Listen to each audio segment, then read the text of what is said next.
नमस्कार सबाइके आज के आमी आबार चले एसेछि एकटा नतून अन्यरकम रान्ना निये। आज के देखुन तो आमी कि रान्ना करेछि, आपनारा बोलते पारबेन एटा कि रान्ना करेछि।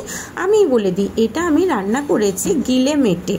अच्छा तार आगे बोले दिई जारा आमाके चेनेन ना आमी बोले दिई आमी मुक्ति, आपनारा देखछेन बाबू ब्लग।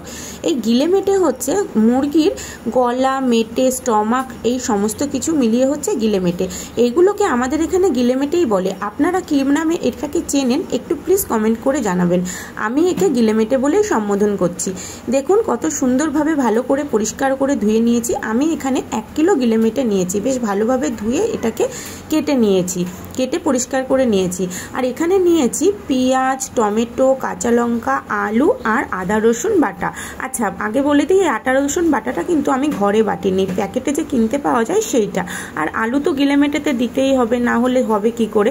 তাহলে চলুন দেখি এই রান্নাটা শুরু করা যাক, খুব টেস্টি হবে। দেখুন এই রান্নাটা করতে কিন্তু অনেকক্ষণই সময় লাগে, কিন্তু বেশি সরঞ্জাম লাগে না, একদম কম উপকরণেই সহজেই এটা করা যায়।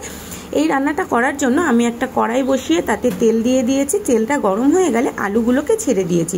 আলুগুলো আলাদা করে ভাজলাম না, আমি ওই আলুগুলো ছাড়ার পরে পেঁয়াজটাও দিয়ে দিচ্ছি। আসলে সব কিছু একসাথে দিয়েই আমি বসিয়ে দেব এই রান্নাটা। টমেটো, কাঁচা লঙ্কা সব একসাথে দিয়ে দিয়েছি। এইবার হালকা একটু নাড়াচাড়া করব, ভালো করে মিশিয়ে নেব। পেঁয়াজ, টমেটো, কাঁচা লঙ্কা, আলুটাকে বেশ ভালোভাবে মিশিয়ে নিয়েছি। এরপর দেখুন এই যে আমি এখানে যে আদা রসুনের পেস্টটা নিয়েছি সেই পেস্টটাকেও আমি এই আলুর মধ্যে দিয়ে দিচ্ছি। এবার বেশ ভালোভাবে নাড়িয়ে চাড়িয়ে নেব ভালো করে। এটা কিন্তু করতে বেশ একটু সময় লাগে, একদম সিম আছে, বেশ অনেকক্ষণ ধরে করবেন, দেখবেন খুব সুন্দর হবে রান্নাটা। এবার আমি একটা বাটিতে ওটা একটু ভাজা ভাজা হতে হতে একটা বাটির মধ্যে আমি একটু পরিমাণ মতন লবণ, লঙ্কার গুঁড়ো, হলুদের গুঁড়ো এগুলো সব দিয়ে একটা মিক্সিং বলে করে নিচ্ছি। এবার এর মধ্যে অল্প একটু জল দিয়ে দেব, যেহেতু এগুলো গুঁড়ো মশলা, আপনারা আপনাদের পরিমাণ মতন দিয়ে দেবেন। আপনারা চাইলে একই সাথে এই সবজিটার মধ্যে দিয়েই দিতে পারতেন, পেঁয়াজ আলু এর মধ্যে দিয়েই দিতে পারতেন, কিন্তু আমি একটা বাটিতে করে নিয়ে নিলাম, তাহলে কি পরিমাণটা আমার বুঝতে সুবিধা হবে। এখন যে গিলে মেটেটাকে আমি ধুয়ে রেখেছিলাম সেই গিলে মেটেটা বেশ ভালো করে দিয়ে কড়াইয়ের মধ্যে দিয়ে দিয়েছি। কড়াইয়ের মধ্যে দিয়ে এবার ভালো করে এই যে পেঁয়াজের সাথে ভালো করে মশলাটা দিয়ে মাখিয়ে নেব। এই যে বলে দিই যখন আমি এই গিলে মেটেটাকে নাড়াবো তখন কিন্তু আপনারা গ্যাসের আঁচটাকে হাই করে দেবেন, কারণ এটা যখন ধুয়েছি তখন বেশ জল ছিল। এই জলটা যাতে সহজেই টেনে যায় তাই জন্য গ্যাসের আঁচটাকে হাই করে দিয়ে ভালোভাবে নাড়াবেন।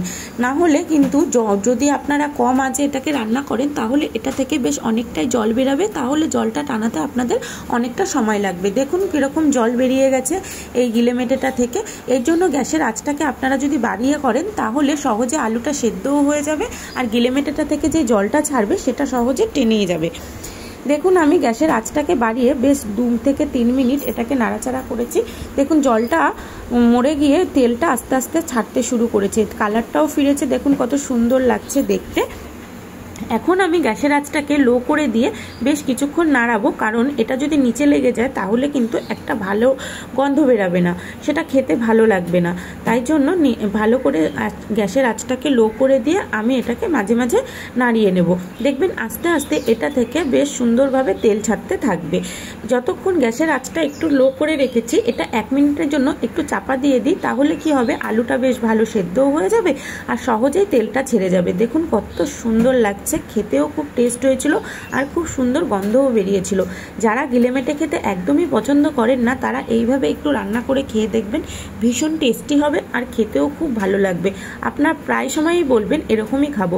আপনারা যারা আমার ভিডিও প্রত্যেক দিন দেখে অনেকেই জানেন আমার দোকান আছে, আমি দোকানে এই গিলে মেটে প্রত্যেক দিন রান্না করি। আজ বাড়িতে একটু রান্নার অর্ডার ছিল, তাই ভাবলাম রান্নাটা করি আর আপনাদের সাথে এই গিলে মেটের যে রেসিপিটা সেটা একটু শেয়ারও করে দিই। আমি এইভাবেই দোকানে রান্না করি, গ্যাসের আঁচটাকে লো করে দিয়ে বেশ অনেকক্ষণ ধরে কষিয়ে এই গিলে মেটেটাকে রান্না করি, তাহলে খুব সুন্দর আর টেস্টও হয় খেতে। মশলাটা থেকে তেল ছেড়ে দিয়েছে, এখন আমি একটু জল দিয়ে দিলাম যাতে গ্রেভিটা বেশ ভালো বেরায়।